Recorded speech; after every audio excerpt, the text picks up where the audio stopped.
Hi everyone, in front of me I've got CUBOT Note 50 and let me share with you how to check the serial number of this device.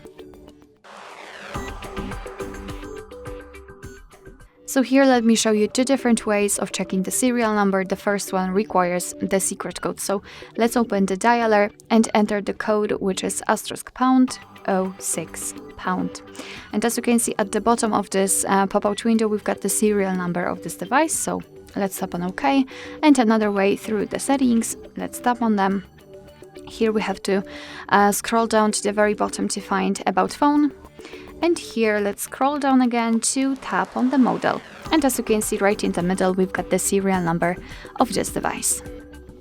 Alright, so that will be all. Thank you so much for watching. I hope that this video was helpful, and if it was, please hit the subscribe button and leave the thumbs up.